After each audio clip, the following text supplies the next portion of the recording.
Bonjour, ce qu'on va voir maintenant, c'est la correction de l'exercice numéro 4 du sujet de métropole de mars 2023, et donc c'est le deuxième jour, donc le sujet numéro 2. Voilà. L'exercice 4 porte sur l'étude d'une fonction, voilà, avec du logarithme dedans, donc il y a des limites, il y a des variations à étudier, il y a de la convexité, il y a des équations de tangente, voilà, plein de choses très intéressantes. Entraînez-vous dessus, c'est important. Alors, dans cet exercice 4, on considère une fonction f définie sur R par f de x égale cette expression-là, où ln désigne la fonction logarithme népérien. On note C, sa courbe représentative dans le repère orthonormé OIJ. La courbe C est tracée ci-dessous.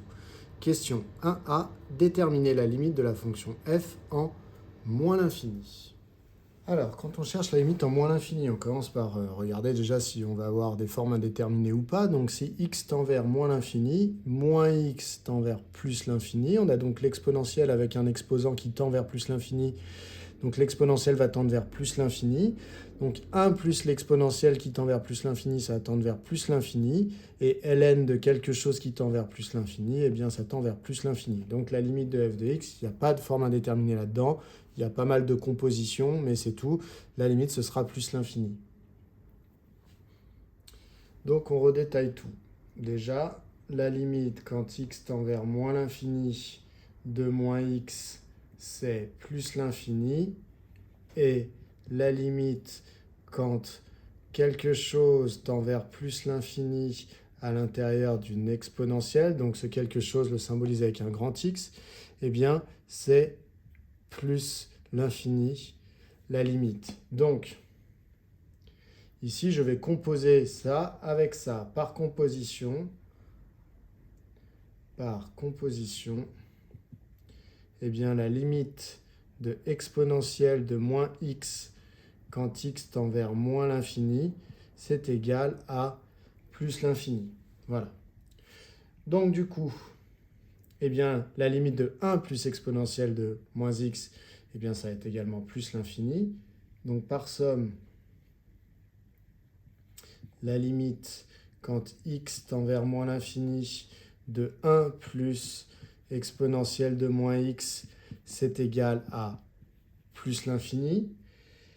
Ensuite, je me rends compte que du coup, je vais parler du ln quand quelque chose à l'intérieur tend vers plus l'infini. Donc, je vais dire, or, la limite quand quelque chose tend vers plus l'infini, donc à chaque fois, je symbolise ça par des grands x, de ln de grand x, je récite mon cours, la limite c'est plus l'infini, donc par composition, puisque le grand x, je vais le substituer avec cette expression-là, donc c'est bien de la composition, par composition, la limite de ln de 1 plus exponentielle de moins x quand x tend vers moins l'infini, eh bien, c'est égal à, du coup, plus l'infini. Voilà, donc il ne faut pas vous y perdre là-dedans, parce qu'il y a des choses qui tendent vers plus l'infini, d'autres vers moins l'infini. Donc voilà, il y a une petite discussion à avoir, il faut avoir un petit peu la tête au clair. Hop. Donc, la limite quand x tend vers moins l'infini de f de x, c'est plus l'infini. Voilà pour cette question 1a. Pour la question 1b, déterminer la limite de la fonction f en plus l'infini et interpréter graphiquement ce résultat. Donc pour la limite en plus l'infini, on tente notre chance de la même manière. Lorsque x tend vers plus l'infini, exponentielle, juste moins x sans x tend vers plus l'infini, moins x tend vers moins l'infini. Donc exponentielle de moins x, c'est comme une exponentielle avec quelque chose qui tend vers moins l'infini. Et du coup, eh bien, l'exponentielle, quand l'exposant tend vers moins l'infini, eh bien l'exponentielle tend vers 0, je vais y arriver. Donc 1 plus l'exponentielle, eh bien ça va tendre vers 1. Et du coup, le logarithme, lorsqu'à l'intérieur, eh bien ça tend vers 1, comme le logarithme ici est continu, eh bien on a que la limite, c'est ln de 1, c'est-à-dire 0. Donc voilà, donc la limite de f va être 0 en plus l'infini. Encore une fois, pas de forme indéterminée. Tant mieux pour vous. On y va. Donc la limite, quand x tend vers plus l'infini, de moins x, c'est moins l'infini. Et en même temps, la limite d'une exponentielle de quelque chose, quand le quelque chose tend vers moins l'infini, et bien d'après notre cours, cours de terminale, c'est 0. Donc, On peut mettre à la place de grand X le moins X qui est là, ça s'appelle de la composition. Donc par composition, eh bien on n'a que la limite de exponentielle de moins X quand X tend vers plus l'infini, eh bien c'est égal à 0. Donc voilà, on a justifié ça. Maintenant on va rajouter le 1. Donc on va dire donc par somme, la limite quand X tend vers plus l'infini de 1 plus exponentielle de moins X, eh bien c'est égal à 1. De plus, on va parler du logarithme maintenant, la limite de ln de quelque chose quand le quelque chose tend vers 1, c'est égal à 0. Donc par composition, eh bien, on peut dire que la limite quand x tend vers plus l'infini de ln de 1 plus exponentielle de moins x, eh bien c'est égal à 0. Donc finalement, la limite quand x tend vers plus l'infini de f de x est égale à 0. Et alors on nous demandait une interprétation graphique de cela. Alors l'interprétation graphique d'une limite comme ça qui est finie, eh bien c'est une asymptote horizontale. Donc on va conclure en disant que la courbe représentative de f, donc qui a déjà un nom, elle s'appelle C dans l'énoncé, eh bien C admet une asymptote horizontale d'équation y égale 0 en plus l'infini. Donc on peut conclure comme ça en disant donc C admet en plus l'infini une asymptote d'équation y égale 0. Vous pouvez aussi tout simplement dire C admet en plus l'infini l'axe des abscisses comme asymptote, puisque finalement la droite d'équation y égale 0 n'est autre que l'axe des abscisses. Donc toutes ces réponses sont correctes. On passe à la suite. Alors la suite, c'est la question 1c. On admet que la fonction f est dérivable sur R, donc pas besoin d'essayer de le justifier. Et on note f' sa fonction dérivée. Calculer f' de x, puis montrer que pour tout nombre réel x, f' de x est égal à moins 1 sur 1 plus exponentielle de x. Donc ici, on a tout simplement une question qui porte sur un calcul de dérivée. Donc f est dérivable. Ça a été admis. Et pour tout x appartenant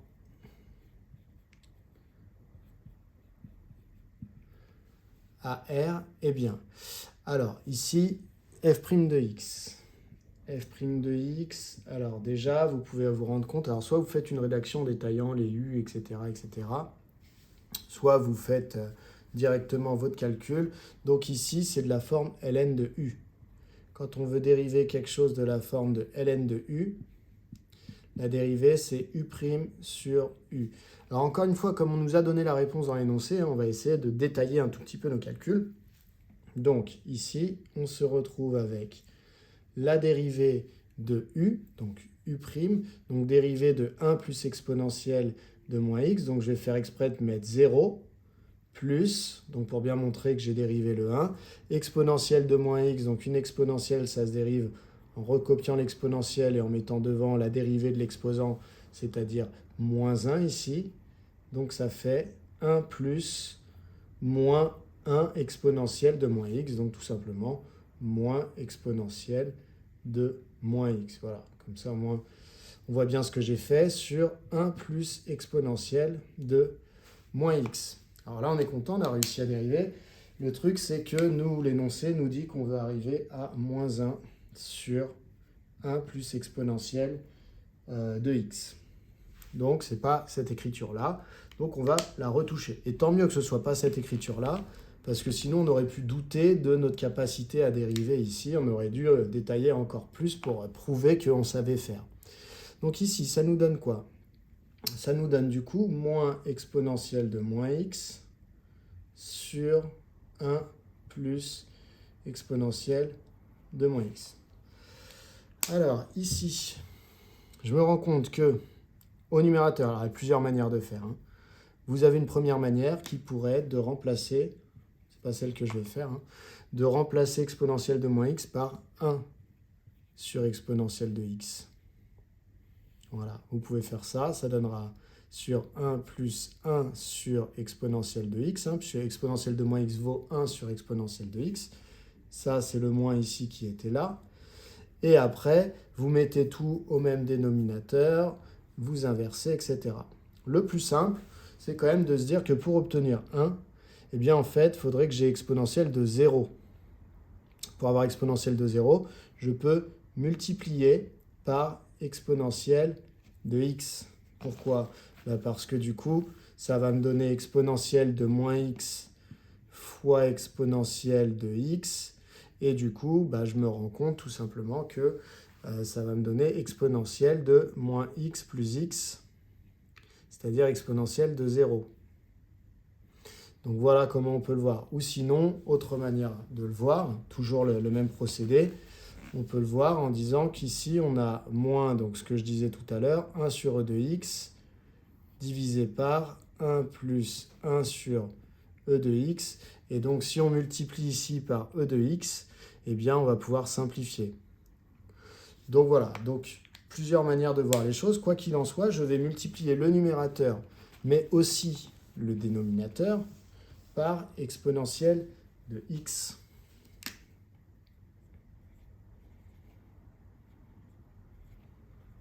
Alors ici, du coup, c'est tout le dénominateur. Ça me donne moins exponentielle de moins x plus x, qui va me donner la fameuse exponentielle de 0, sur ici, exponentielle de x, puisque une fois exponentielle de x, ça donne exponentielle de x, plus exponentielle de moins x plus x. Et donc, je me retrouve avec moins, donc exponentielle de moins x plus x, ça fait exponentielle de 0, c'est-à-dire 1, sur e de x plus exponentielle de moins x plus x, c'est-à-dire exponentielle de 0, c'est-à-dire 1. Et j'ai fini la question puisque c'est ce que je voulais démontrer. Alors, dans l'énoncé, c'était exponentielle de x plus 1, c'est écrit 1 plus exponentielle de x. Bien entendu, c'est la même chose. Voilà. Alors, pour la question 1D, on nous demande de dresser le tableau de variation complet de la fonction f sur R. Donc, tableau de variation complet, ça veut dire les variations, ça veut dire les limites et les éventuelles images s'il y a un maximum ou un minimum.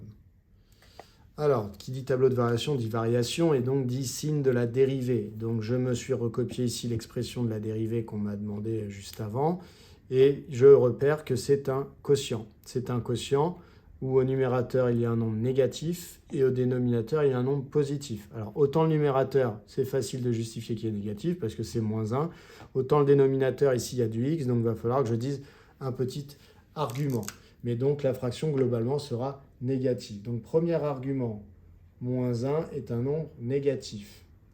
Deuxième argument, pour tout x appartenant à R, exponentielle de x est strictement positif. Ça, c'est votre cours. Donc, exponentielle, je vais y arriver, exponentielle de x plus 1 est supérieur à 1. Mais 1 est positif. Donc finalement, un nombre qui est supérieur à 1 est aussi supérieur à 0. Donc e de x plus 1 est strictement positif. Ici, vous pouvez rajouter, si vous préférez, hop, en couleur, évitez le rouge, ça. Et donc, ça veut dire que nombre négatif divisé par nombre positif, donc par quotient, eh bien, pour tout x appartenant à grand R, on sait que f' de x est donc strictement négatif. Si vous avez envie de faire un tableau de signes pour la dérivée, vous pouvez tout à fait, vous êtes autorisé. Donc un tableau avec une ligne pour moins 1, une ligne pour 1 plus exponentielle de x et une ligne pour le signe de f'. Voilà, donc moi j'ai trouvé le signe de f' qui est toujours strictement négatif. Je vais donc faire mon tableau de variation. Donc j'efface et je fais mon tableau de variation. Donc pour le tableau de signe, on a dit strictement négatif pour f' de x, ce qui veut dire que la fonction est strictement décroissante. Alors c'est en cohérence avec la courbe qu'on a dans l'énoncé ici, donc on est plutôt content, mais c'est bien de jeter un œil à chaque fois. La limite en moins l'infini, on avait dit que c'était plus l'infini. La limite en plus l'infini, on avait dit que c'était 0. Voilà. Donc, on a fini avec cette question 1, puisqu'on vient de finir la question 1D. On va passer à la question 2. Alors, pour la question 2, on a T0, la tangente à la courbe C en son point d'abscisse 0. Déterminer une équation de la tangente T0. Question classique tout simplement de classe de première. Donc, T0 admet pour équation y égale f' de 0 fois x moins 0 plus f de 0. Hein, ça, c'est la formule y égale f' de a fois x moins a plus f de a que vous avez appris en première. Et sauf que le a représente l'abscisse du point où on regarde la tangente. Donc ici, cette abscisse, c'est 0. On va essayer quand même de remplacer un petit peu pour que ce soit un petit peu plus joli. Y égale, alors f' de 0. Alors f' de x, on l'a calculé dans la question 1c. C'est moins 1 sur 1 plus exponentielle de x, donc pour nous, de 0, fois x, puisque x moins 0, c'est x, plus f de 0. F de 0, la fonction, l'expression f de x, c'était ln de 1 plus exponentielle de moins x, donc ça fait ln de 1 plus exponentielle de moins 0. Cette équation est équivalente à y égale moins 1 sur 1 plus 1, donc sur 2, moins 1 demi de x, plus ln de 1 plus 1, puisque l'exponentielle de 0 vaut 1, donc c'est-à-dire ln de 2. Donc T0 a pour équation réduite y égale moins 1 demi de x plus ln de 2. Question 2b, montrer que la fonction f est convexe sur R. Alors, il est nécessaire de se rappeler ce petit tableau, les liens entre une fonction f, sa dérivée première et sa dérivée seconde. Petit rappel, le lien entre f et f', les liens, c'est un lien de variation à signe, donc le signe de f' nous donne les variations de f. On a aussi le lien entre les variations et la convexité, donc les variations de f' nous donnent la convexité de f. Mais on a aussi des liens entre f' et f seconde. Le signe de f seconde, comme f seconde c'est la dérivée de f', le signe de f seconde nous donne les variations de f', qui au final nous donne la convexité de f. Donc on peut aussi faire un raccourci directement comme ça. Le signe de f seconde nous donne la convexité de f. Si f seconde est positive, f est convexe. Si f seconde est négative, f est concave. Voilà. Donc, moi, mon but, c'est soit de prouver que, puisque je dois montrer qu'elle est convexe, soit je prouve que les variations de f', c'est que f' est croissante. Dans ce cas-là, f est convexe. Soit je prouve que f seconde est positive, ce qui veut dire que f' est croissante, ce qui veut dire que f est convexe. Voilà. Donc, le mieux, c'est peut-être que j'aille voir jusqu'à la dérivée seconde. Donc, c'est pour ça qu'ici, j'ai réécrit la dérivée première et je vais maintenant calculer sa dérivée. Alors ici, on peut imaginer un petit raccourci, c'est une forme un peu spéciale quand même ici, donc on n'est peut-être pas obligé d'utiliser la formule U sur V, puisque au numérateur, on n'a pas la variable x, donc je peux l'exprimer comme ça, et voir que ça, cette partie-là, elle est de la forme 1 sur U. Et quelque chose de la forme 1 sur U, sa dérivée, ça va être moins U' sur U au carré. Voilà, donc on peut appliquer ça à 1 sur 1 plus exponentielle de x. Donc faites attention, il y aura une histoire de double signe moins. Voilà, donc pour tout x appartenant à grand R, eh bien f seconde de x est égal à, du coup le moins qui est là se retrouve là. Et ici, je me retrouve avec du 1 sur U, ici avec U qui vaut 1 plus exponentielle de x. Donc ça me donne à nouveau moins la dérivée de U, c'est-à-dire la dérivée de 1 plus exponentielle de x, c'est-à-dire 0 plus exponentielle de x, sur U au carré, c'est-à-dire 1 plus exponentielle de x au carré. Donc finalement, ça nous donne exponentielle de x, donc moins par moins plus, donc exponentielle de x sur 1 plus exponentielle de x au carré. Alors là, on est content parce qu'on tombe sur quelque chose qui est toujours strictement positif. Le numérateur est positif, donc on va pouvoir dire pour tout x appartenant à R, E de x est strictement positif. Et pour tout x appartenant à grand R, 1 plus E de x est strictement positif, en tout cas ne vaut pas 0, et donc 1 plus exponentielle de x au carré est strictement positif. Alors vous pourriez dire, oui, de toute façon c'est un carré, donc c'est positif. Alors le fait d'avoir écrit ça ici, ça justifie qu'ici je ne mets pas un ou égal. Normalement un carré c'est positif ou nul. Pour justifier que ça ne vaut pas 0, eh bien c'est parce qu'à la base, le nombre que l'on met dans le carré n'est pas 0. Voilà. Donc, pour tout x appartenant à R, eh bien f seconde de x est strictement positif. Et donc, ça veut dire que f est convexe sur grand R. Voilà pour cette question 2b. Alors, question 2c. En déduire que pour tout nombre réel x, on a f de x qui est supérieur ou égal à moins 1 demi de x plus ln de 2. Alors, tout petit rappel, lorsqu'on a une fonction, alors c'est pas la courbe C ici, c'est dans un cas général, dans un cas particulier, mais qui n'est pas celui de l'exercice. Quand on a une fonction qui est convexe, eh bien, hop, ça veut dire que la courbe est toujours au-dessus de ses tangentes. Donc ça veut dire que quand je prends un x, eh bien l'image obtenue par la fonction affine représentée par la tangente est plus petite que f de x. Voilà. Donc l'idée c'est ça, c'est que le calcul du y par la fonction qui est représentée par la tangente, eh bien, est inférieur du coup à f de x. Donc l'idée c'est vraiment ça. Donc premier argument, c'est que d'après la question 2b, f est convexe sur R. Deuxième argument, d'après la question 2a, on a trouvé une équation de T0 qui était y égale moins 1 demi de x plus ln de 2.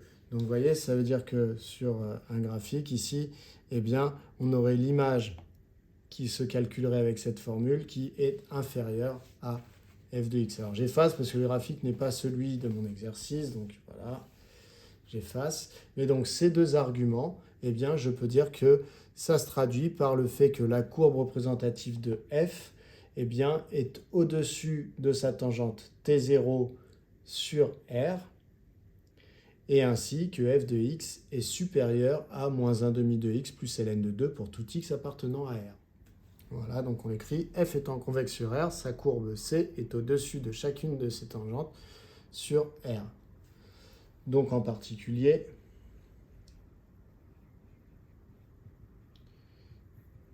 eh bien C est au-dessus de T0. Ce qui se traduit par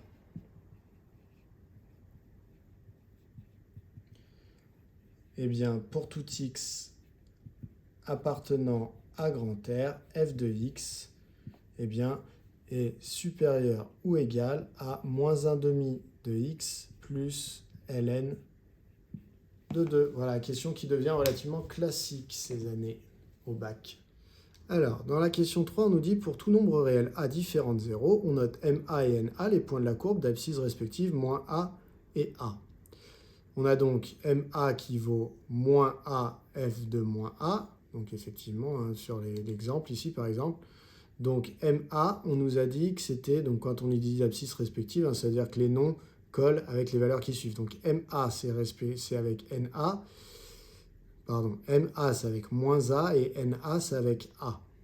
Donc, c'est-à-dire que MA, il a pour abscisse moins A. S'il a pour abscisse moins A, comme il est sur la courbe, eh bien, son ordonnée, c'est l'image de moins A. Donc, c'est tout à fait normal d'avoir MA qui a comme coordonnée moins A, F de moins A. Et NA, lui, il a pour abscisse A, donc c'est normal que ses coordonnées soient A et en ordonnée F de A, l'image de A. Montrer que pour tout nombre réel x, on a f de x moins f de moins x qui vaut moins x. Bon, là, il n'y a pas grand-chose à comprendre. c'est du calcul. Alors, pour tout réel x, je vais calculer f de x moins f de moins x en espérant trouver à la fin moins x. Donc, f de x, d'après l'énoncé, c'est ln de 1 plus exponentielle de moins x. À ça, je vais retirer f de moins x. Donc, f de moins x, c'est la même chose, sauf que x, je vais le remplacer par moins x. Donc, exponentielle de moins x. Ce qui donne finalement ln de 1 plus exponentielle de moins x moins ln de 1 plus exponentielle de x. Alors là, comment je peux m'en sortir?